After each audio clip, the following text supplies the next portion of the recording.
The holidays will be here like any second, so you're almost out of time to get your place looking good. Because when the holidays come to town, so do your friends and your family, and sometimes their friends and family too, right? But hey, no problem. The Home Depot has everything you need to prep your home for the holidays with up to 40% off select online bath for all the easy updates, projects, and refreshes you've got planned. Get your bathroom guest ready with a modern Glacier Bay Tobana vanity for tons of extra storage space. Or give your sink a new look with a stylish Oswell faucet in matte black. Trust me, swapping out a vanity or a faucet is quick and easy, and it'll give your bathroom a completely new look. Right now, you'll save up to 40% off select online bath for your project with free delivery on all online vanities and faucets. So head to the Home Depot and make it happen before your auntie starts ringing your doorbell. Get holiday ready right now at the Home Depot. How doers get more done. You're ready for a comeback. And with Purdue Global, you can do more than take classes. You can take charge of your story, of your career, of your life. Earn a degree you can be proud of and get an education employers respect. It's time, your time, not just to go back to school, but to come back and move forward with Purdue Global, Purdue's online university for working adults. Start your comeback at purdueglobal.edu.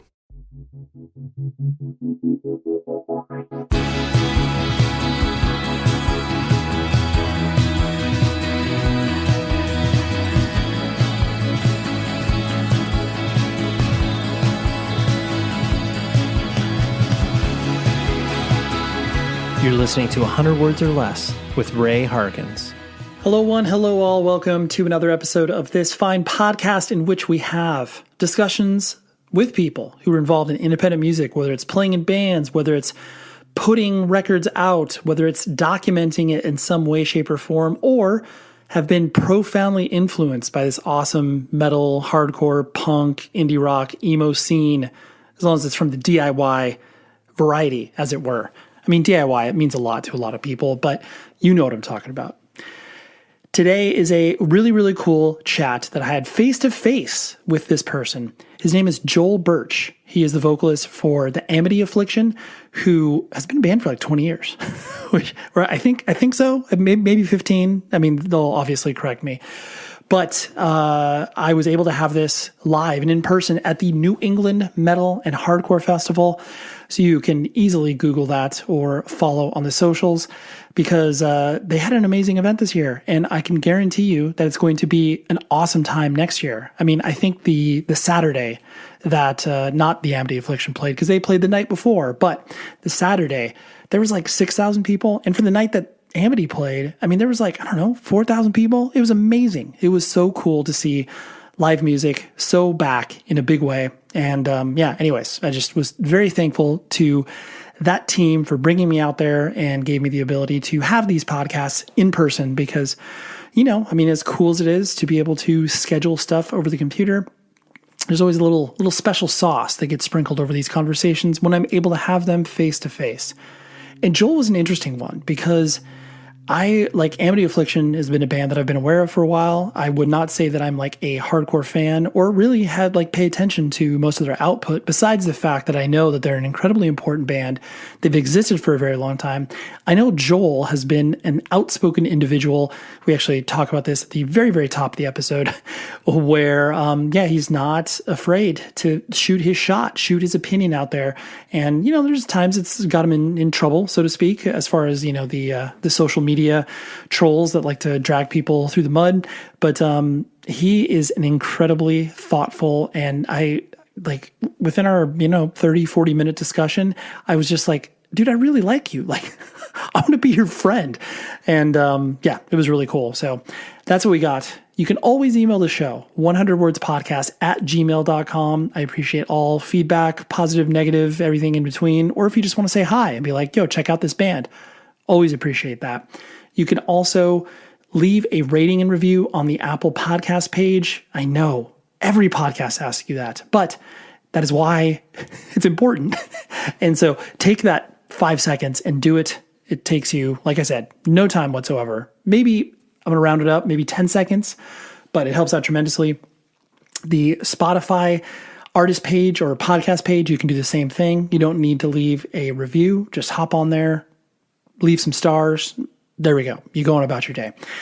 And I'm looking forward to the fall because we have really, really good podcasts. I'm just going to go ahead and say that because I've had these discussions, got them banked up and ready to roll.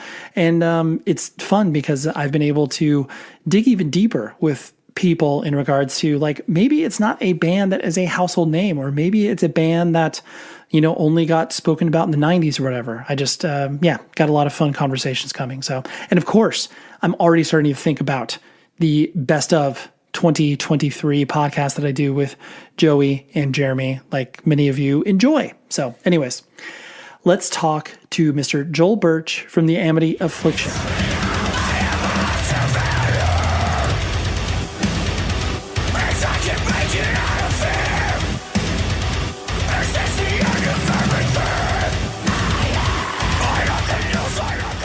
You come with baggage. We don't.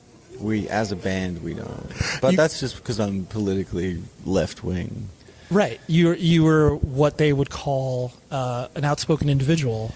Yeah. Well, I mean, I think the only times we've had problems is like me calling people out for doing dumb shit, though. Which is, and I especially too within the context of our scene, and I use that maybe in air quotes, like, because the scene has gotten much larger than any of us have ever anticipated. And you get, sometimes people that are like tourists.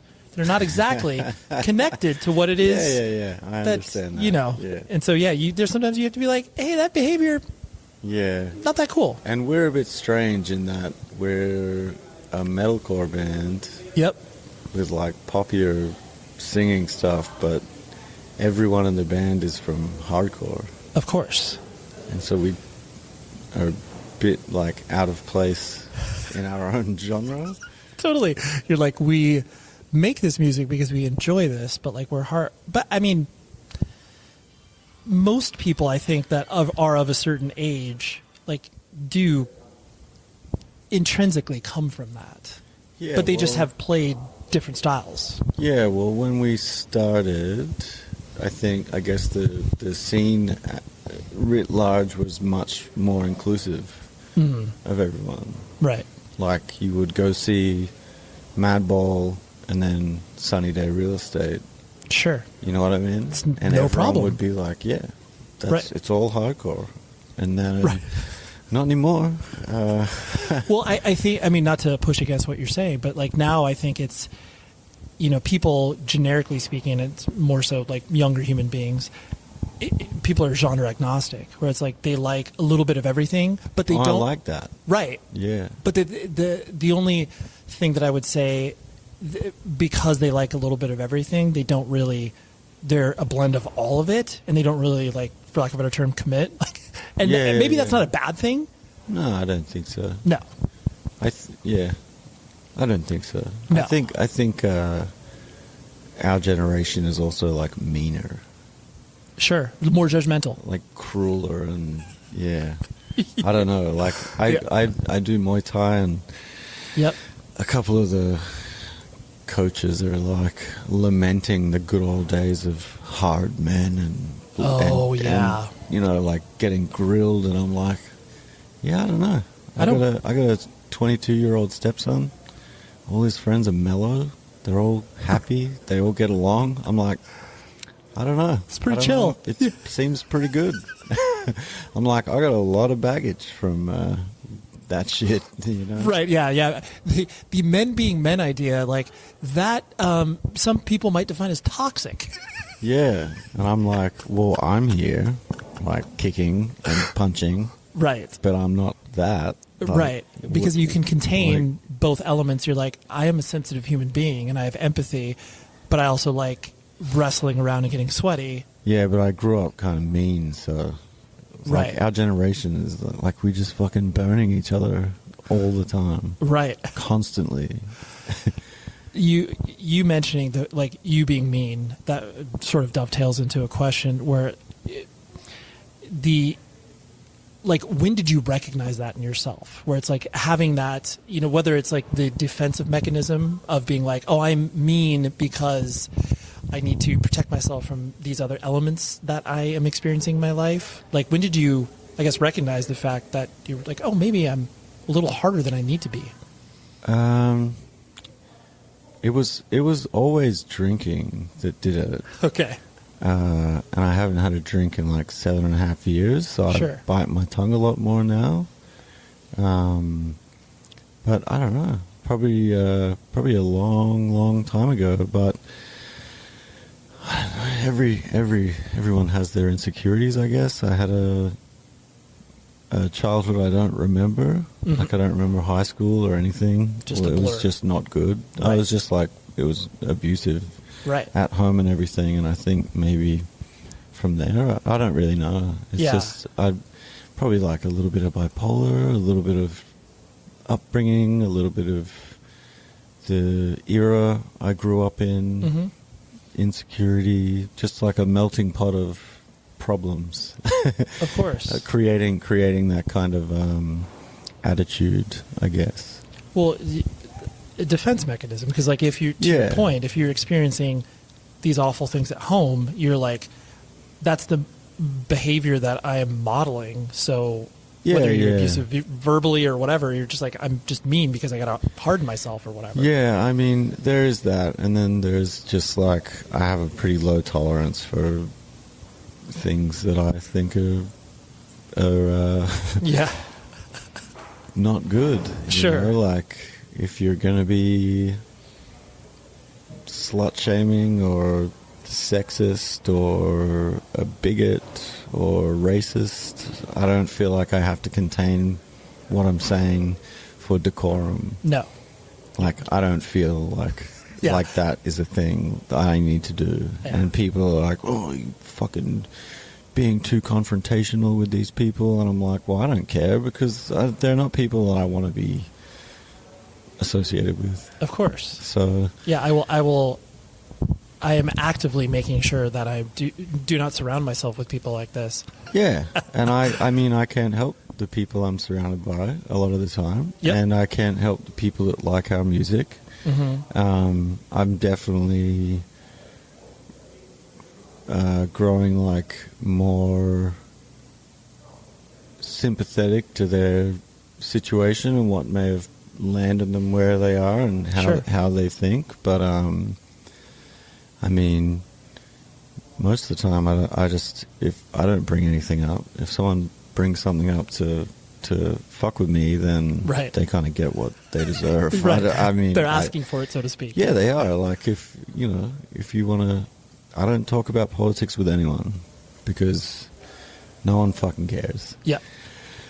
But if someone wants to bring it up with me and they don't know what they're talking about, then that's not my problem. Right, yeah. You know? I'm just going to correct you and tell you why you're wrong, right? Yeah, well,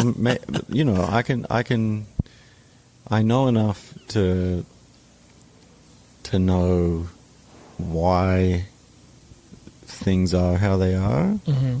and a lot of people don't.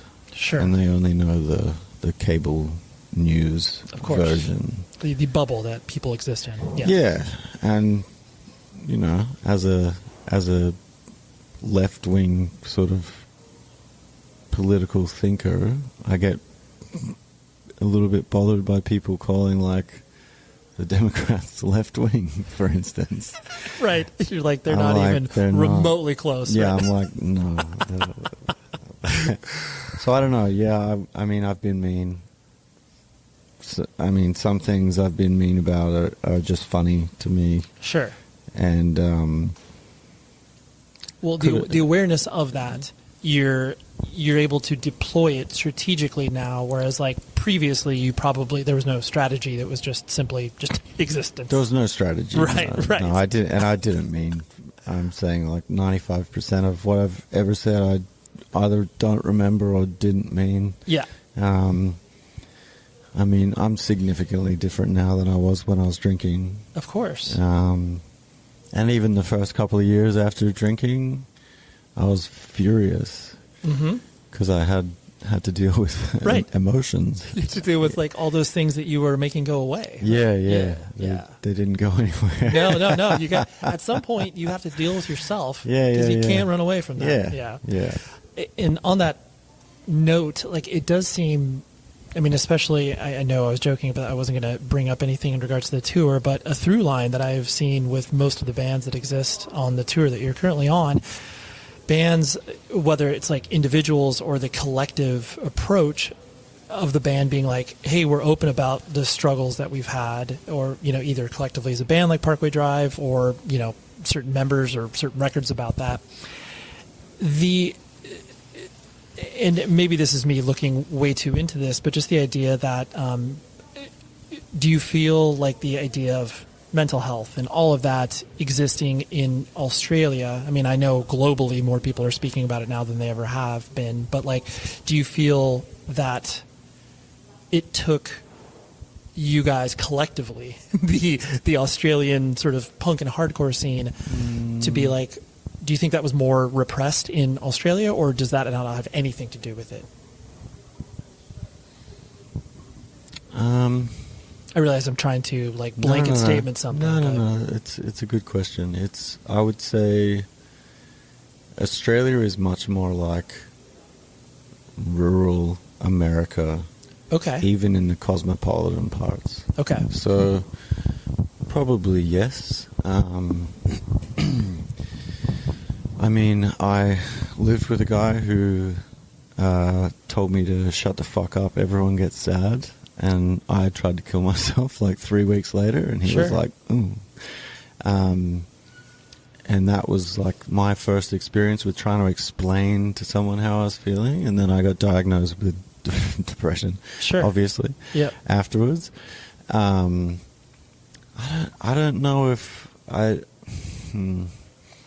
don't want to kind of claim any cultural significance for moving the needle on anything. I think it's become normal to post online about it. Of course. And I think it's become normal for people to make money off it from non-profits. I don't think it's normalized. And it's such a unique problem that requires professional help. Of course. So when they do this thing in Australia called Are You OK Day? Okay. And I fucking hate it. I hate it so much. And it's like, I remember our tour manager posted about it one day, and I was like, why are you posting that? And he's like, oh, it's spreading awareness. And I was like, bro, that's just triggering for everyone that's fucked up. I was like, ask me how I'm going. And I'm like, I'm fucked. And he's like, ah. Yeah, he's like, you know what I mean? Yeah. Yeah, so I mean, I think it's become normal for all of us to speak about it to a certain extent. Of course. As much as you want to talk about it, there's always going to be people telling you that you're doing it for money, which I wish was true. Yeah. I wish that's...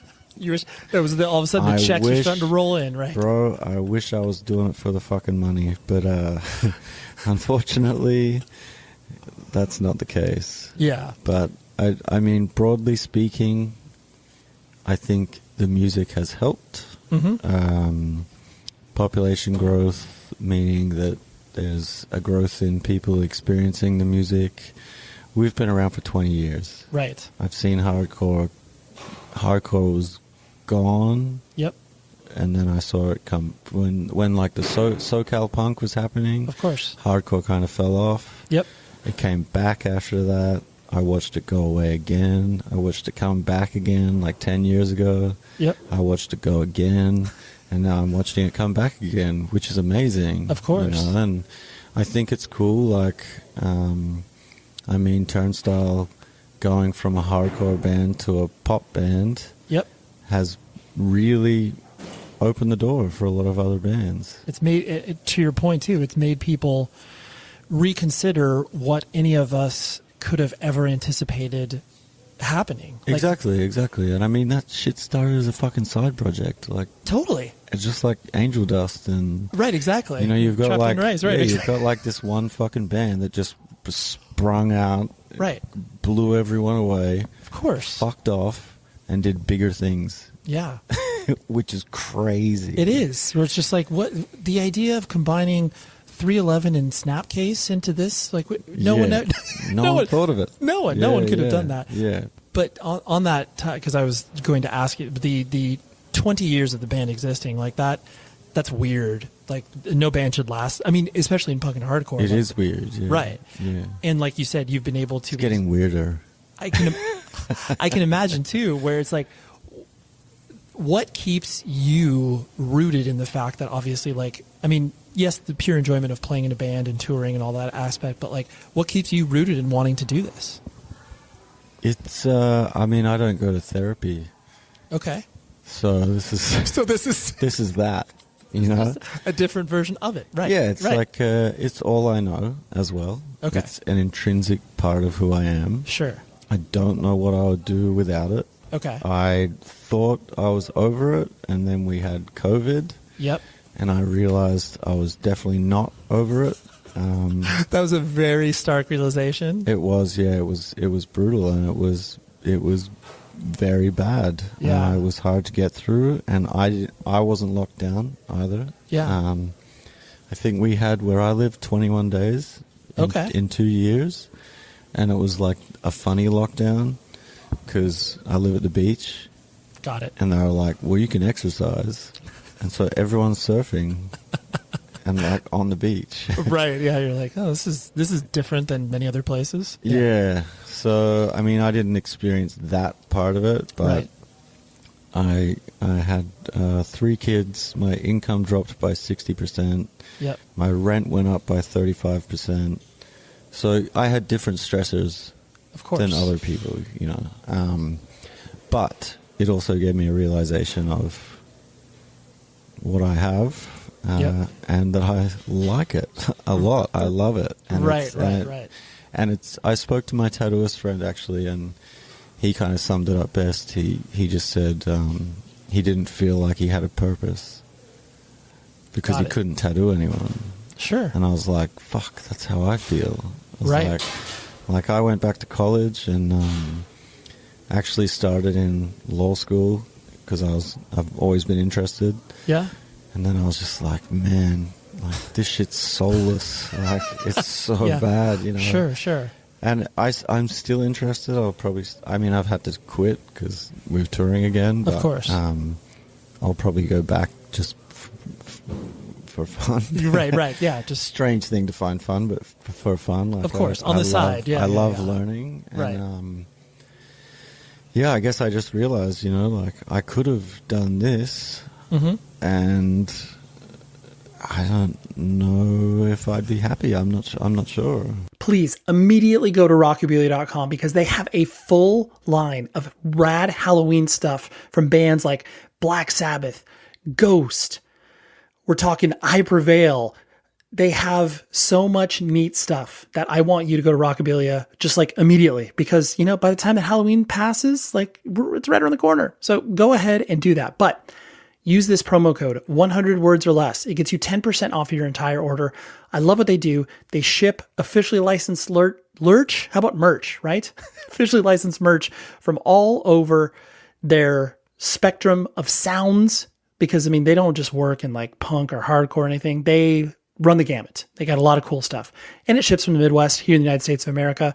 And it gets to you very quickly. So please, rockabilly.com. Check out their limited edition Halloween stuff they have on pre-order. They have a freaking Cold Chamber. I mean, come on, dude. Talk about rad cuts. I mean, I never liked Cold Chamber, but that's beside the point. You know, there's a lot of people that do. So anyways, rockabilly.com, 100 words or less is the promo code, 10% off of your entire order. Now go enjoy rockabilly.com. This show is sponsored by BetterHelp. You know those moments in your life where you reach a fork in the road and you're being like, left, right, I don't know. Left is like, you know, palm trees. Right is like forest. They both look like good ideas, but who do I turn to? Do I talk to friends, family? And sometimes you need a third party to be able to help you walk through these monumental decisions in your life. And that is where therapy comes into play. I'm a huge advocate for therapy, and it is a very beneficial thing to me, and I know many of my friends. And that is why I love working with BetterHelp. If you're thinking about giving therapy a try, start here. BetterHelp is amazing because it's entirely online. It's designed to be convenient, flexible, and most importantly, suitable to your schedule. All you do is pop onto their website, fill out a brief questionnaire, and then you get matched with a licensed therapist, and you can switch therapists if the vibe isn't right, and at no additional charge. All of this stuff is incredible. Let therapy be your map with BetterHelp. So visit betterhelp.com/Ray today to get 10% off your first month. That is a great deal. And I know that I'm saying that because it's an advertisement, but straight up an awesome deal. That's betterhelp.com/Ray and get therapy. It is an amazing thing to get for yourself. So betterhelp.com/Ray for 10% off your first month.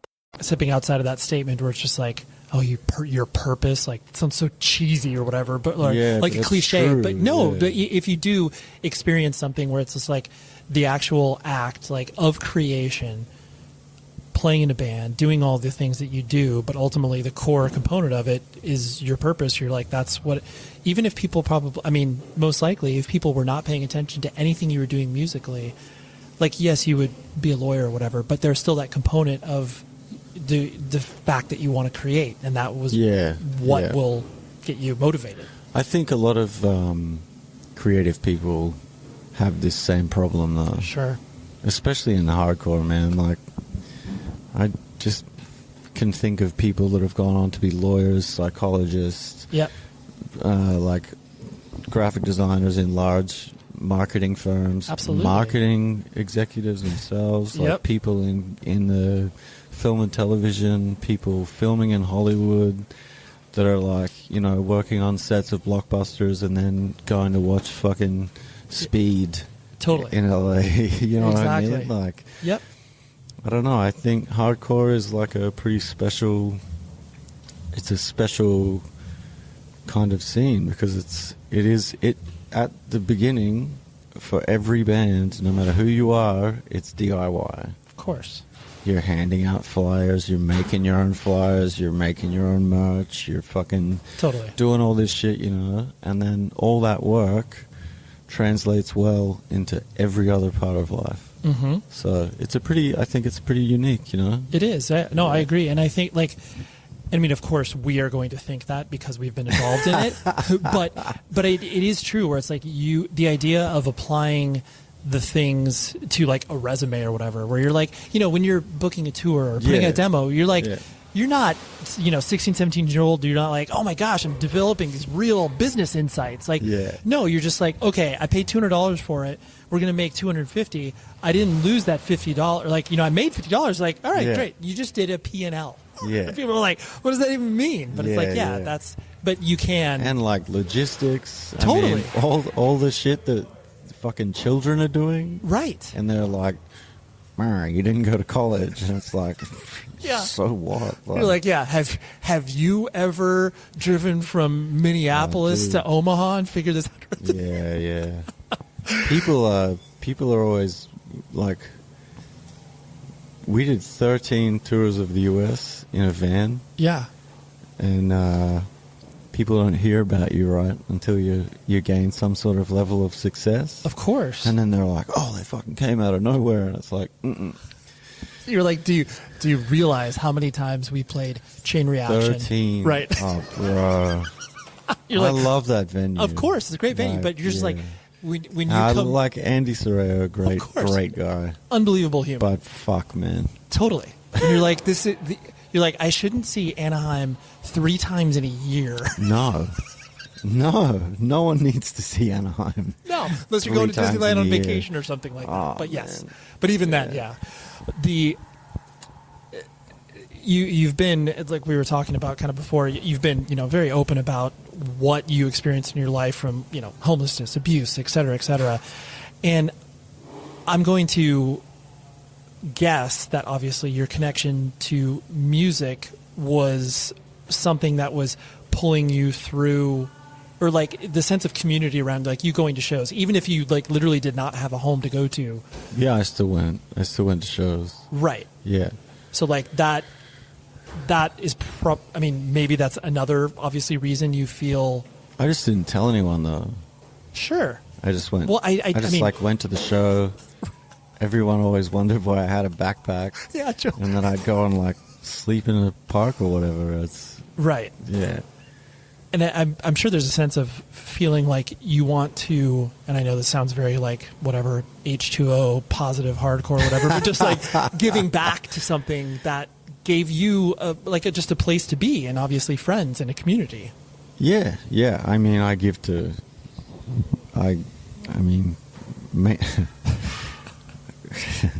one of the byproducts of having bipolar can be rash spending. Okay.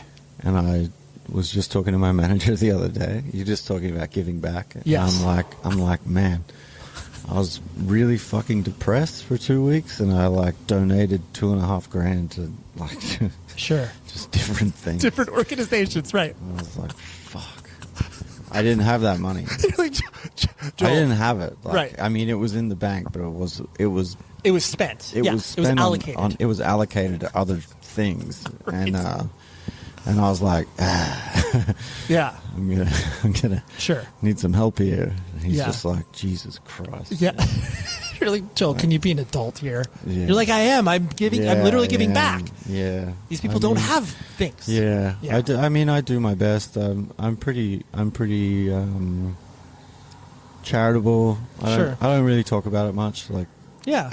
Ever, actually. Like, this is maybe the first or second time, but okay. That's sort of my way of giving back, I guess. Yeah. Like, and not judging people. No. Like, I played chess in Detroit the other day with just some dude on the street, which was pretty fun. Yeah. You probably lost. No, I won. Oh, congratulations. I was going to say. I didn't feel really good about it. I mean, anytime I've done that, like, I mean, granted, if I've done that in, like, New York City, I know what I'm getting into and I'm going to get demolished. Get fucking annihilated, yeah. You're right. This guy was fucking good, man. But that's good. I'm not very good, but he was good. Right. I kind of lucked out. Well, that's good. I'm glad you lost. Yeah, he got overly patient. And I was, like, overly fucking enthusiastic at the beginning. Right. But anyway, I feel like, not judging anyone on the street, especially... I don't know. I'm kind of at the point where I just judge people less in general. I think that's an age thing. It is. You have perspective, right? Yeah, I think when you're younger and people say it, you're like, whatever, like, look at that asshole. Yeah, of course, right. You know what I mean? Whereas now I'm just like, whatever. Yeah, it doesn't impact me. It doesn't bother me. Right, exactly. Do you feel like, I mean, speaking of age and perspective, do you feel like, because Amity has obviously played with so many different styles of bands, and like you were talking about, you self-identify as a hardcore kid and then obviously play stylistically something that's attached to it, but different. Yeah. So like, do you try to find yourself like connecting to new bands in regards to like checking out new music and stuff like that? Or do you find that you're like, I like what I like, and I know that, and I'm not going to... Oh, no. I'm not like that. Okay. I listen to everything sure on merit. Got it. So, if it's... I've got like a hangover from the 2010s, right? Where fair. All these really cool bands came out, and I didn't listen to them because I was like, fuck that. Like, if everyone else likes them, they're too fucking cool. Like, fuck that. Right. Like Nails, right? Right. I just started listening to Nails. You're like, they're pretty good. This year, I was like, I text Aaron, our singer, and I was like, bro, I'm like, they're fucking wild. And he goes, yeah. I know. Right. And I was like, damn. Yeah, where have you been, right? Yeah, I fucking blew that. Yeah. But I mostly listen to rap, to be honest. Yeah. And rap is the one place where I'm basically stuck in the 90s. That's okay. Yeah, and I can't do much about it. You're rinsing Gangstar and Nas and that sort of stuff? Yeah, I mean, I listen to like all the new like cocaine rap, which sure. is just like boom bap with a harder name. Yeah, but right. Yeah. Different delineation. Yeah, yes. different delineation. Yeah. Right. Well, that's cool. Well, I think that it's especially too where it's like so many peers and friends of ours, whether it's like looking at the guys in Silverstein, where it's just like they are like their own personal tastes are so at odds with the music that they create. Oh yeah, same. I don't listen to anything like Amity. Right. Nothing. Yeah, nothing. Not interested. Right. Yeah. And so, but it's cool that you can obviously be in the space where you can create that. Yeah, but I mean, we like what we write. Right. But then, outside of that, I'm not attached to this particular style of music. Sure. Which can become comical when people are being critical of our band. Sure. And I'm like, I don't care. Yeah, you're like, that's fine. Yeah. You're like, I don't even like my band. I'm just kidding. Yeah, wow. I'm just joking. Depends on the day. Right, yeah, exactly. Yeah, you're like, yeah, Friday, we're cool. Saturday, I totally get why you hate us. It makes sense, yeah. Yeah. Well, I mean, if I'm having like a crisis of self, yeah, and I hear one of our songs, and I'm like, what the fuck is like, this? what are we even doing? And then we'll have a good show, and I'll be like, we're the best fucking band in the world. Yeah, you're like, why? Actually, I never think that, but I feel you don't seem the sort of guy that would ever say that. I've never felt that way about anything that I've ever done, ever. Sure. Yeah. Very, very. I'm sure it's a nice feeling. I mean, joy can take many different forms. Yeah, I don't know if my son gives me joy. Right. My other kids, my stepkids. Right. I think that's it. That's okay. As long as you're able to experience it in some capacity. Yeah. And that's good. I have a low baseline, so everything's kind of right. Low. You're at a hum. You don't necessarily need any I'm yelling. I'm at a hum. Right. Yeah. That's a good way of putting it. That's maybe I mean. Obviously, you don't need, like, in no way, shape, or form would you ever need to write a memoir, but that could easily... No, I'm not writing No, I know. But that could be the name of a solo project, a record, like your stand-up album, obviously. Stand-up. The only stand-up I would be able to do would be, like, really nasty kind of stand-up. You'd be like Andrew Dice Clay. I don't know who that is. I don't know. This is another thing. Like, I don't know any... I don't remember things.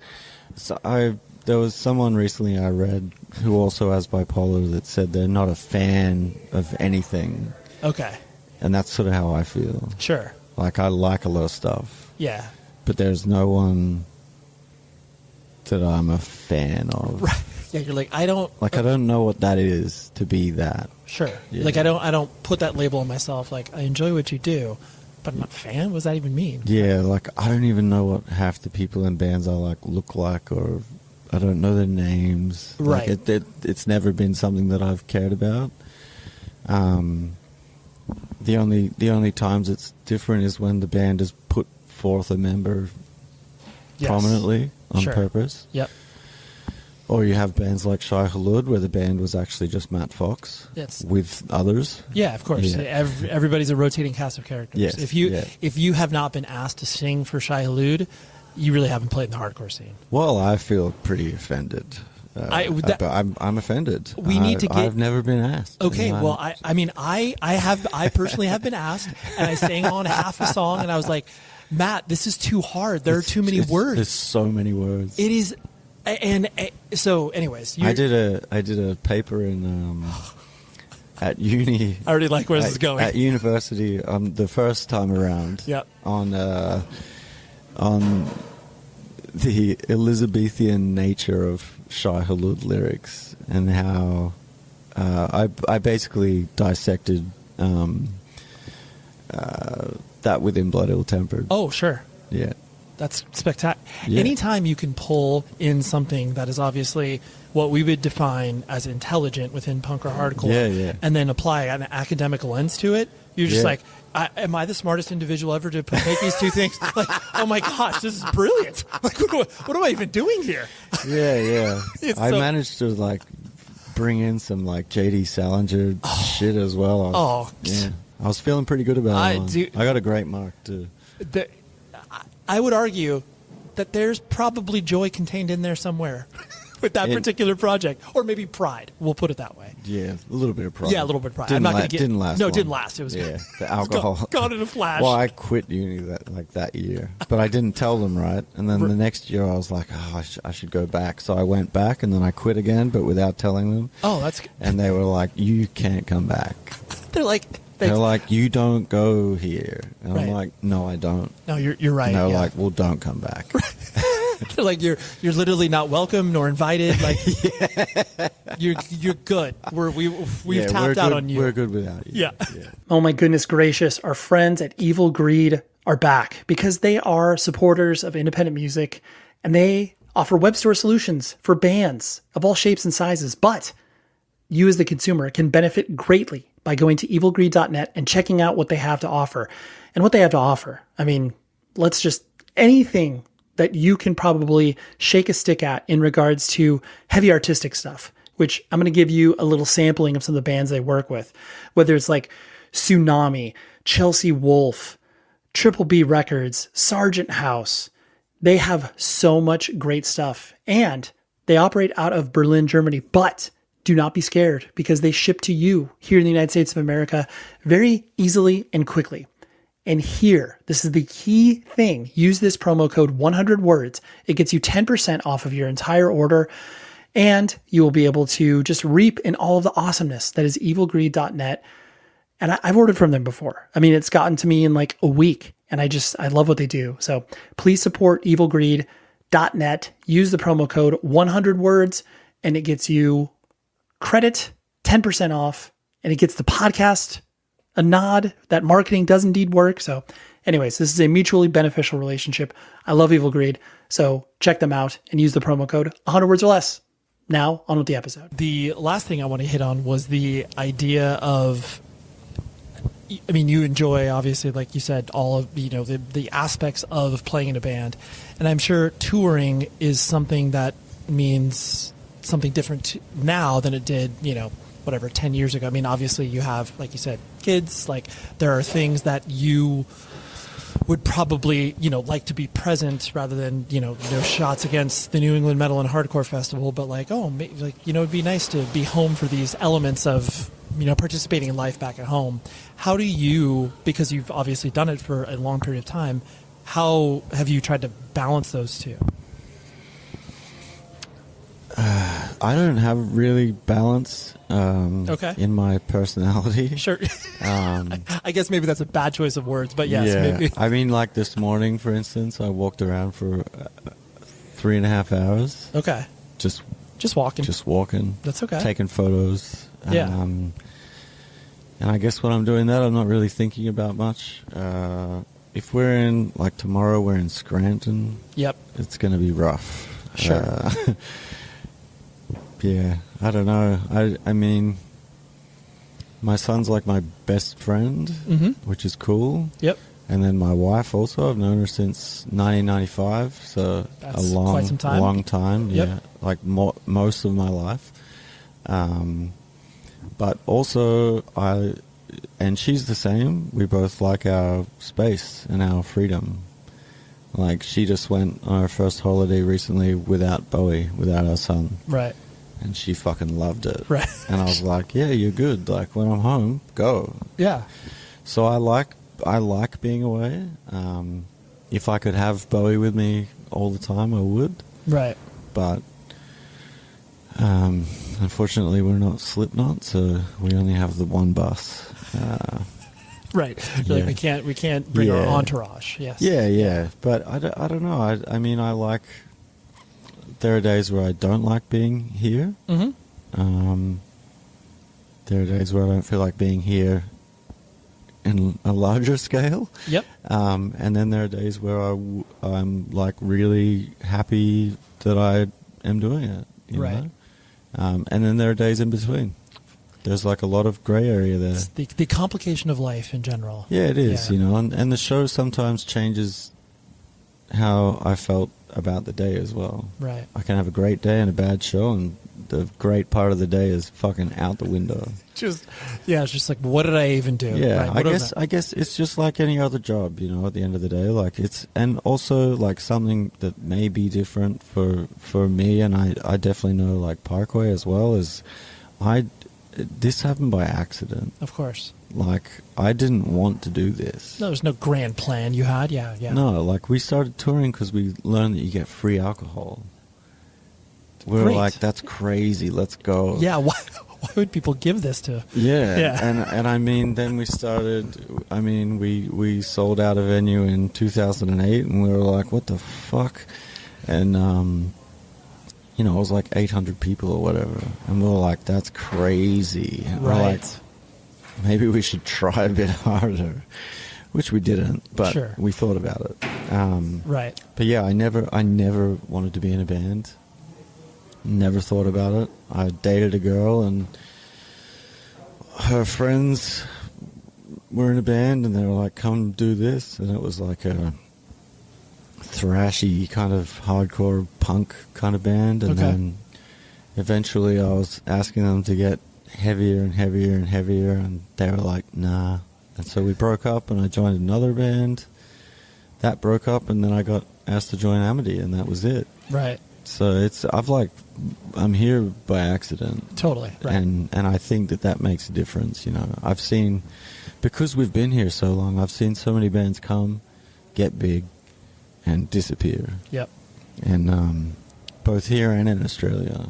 Of course. And like, that's where sometimes it gets funny, because people will be like, oh, you're just jealous they're bigger than you. And I'm like, no, I'm not. No, I don't care. Like, right. I actually think it's cool. Like, if people come into the scene and they can make a living off it, I think that's pretty amazing. Yes. Everyone. Absolutely. Whether I like them or not. Right. Because you can't like everyone. No. For starters. But you can appreciate the work everyone's putting in. Because there's very, very, in music, there's very minimal people these days who come in to a well-oiled machine and go from nothing to something. Totally. You know what I mean? So, right. I mean, there's more of a roadmap, but it's still... Yeah, it doesn't make it any easier just because you've seen other people do it before. Yeah, that's it. That's it. And I don't think it, you know, everyone starts off playing to fucking 3 people. Of course. 4 people, 5 people, whatever. Totally. It's just how it is. Right. Very rare instances does it work the other way around. Yeah. Yeah. Yeah. Yeah. So, I don't know. Yeah. You just, as all of us do, take it one day at a time, right? Yeah. It's true. Well, I genuinely appreciate you hanging out. Yeah. Thank you very much. Thank you very much. Thank you for having me. There we go. What a beautiful chat. And like I said, Joel, I fell in love with him. And I definitely have started messaging him on Instagram just to be like, dude, like, you're cool and stuff. and I feel like such an idiot as an adult being like, hey, do you want to be my adult friend? But like, you know, whatever. I got no shame in that game. So anyways, thank you very much to the team over at the New England Metal and Hardcore Festival for having me out. And please check them out on their socials. Please check them out on when they announce their festival next year. I highly encourage you to go to it. It was a great time, and I know that you probably will enjoy it as well. So next week on the pod, I have Ezra Morris, who is the vocalist for a very, very underrated, in my opinion, and many people's opinions, hardcore band called The Power and the Glory. They were also previously called Downpour. He is a fixture within the Atlanta hardcore scene.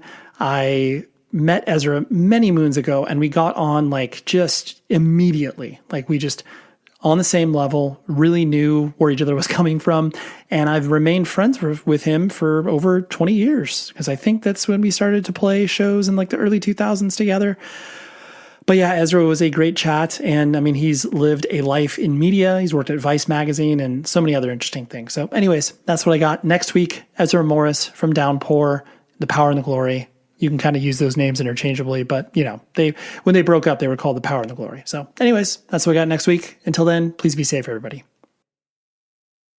It's football season, which means it's boot season. Step out to your tailgate or watch party in Tecovas this fall. Their handcrafted boots for men and women will elevate your game day look to victory. And with dozens of styles and colors, you may find them to be a stylish way to rep your team. When comfort leads, confidence follows. And Tecovas delivers both right to your door. Visit tecovas.com. That's TECOVAS.com. And don't go gently all season long.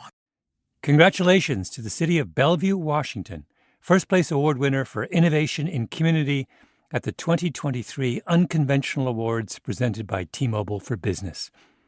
The City of Bellevue has revolutionized public safety as a leader in technological innovation to decrease road-related fatalities and injuries. In collaboration with T-Mobile 5G Solutions, Bellevue has improved the Vision Zero program, increasing real-time communications between cars, pedestrians, cyclists, and traffic infrastructure to provide early warnings on dangerous road interactions. T-Mobile for Business congratulates the City of Bellevue for their innovation and unconventional thinking. Whether your health goals are to increase energy, boost immunity, or age more gracefully, Symbiotica's supplements are the most effective in supporting your health needs. Crafted with premium plant-based ingredients, their products ensure your body gets everything it needs and nothing it doesn't for optimal health. Plus, they taste amazing, and their travel pouches make it easy to take on the go. Visit Symbiotica.com and use code IHEART for 15% off. That's CYMBIOTIKA.com. Symbiotica. Live with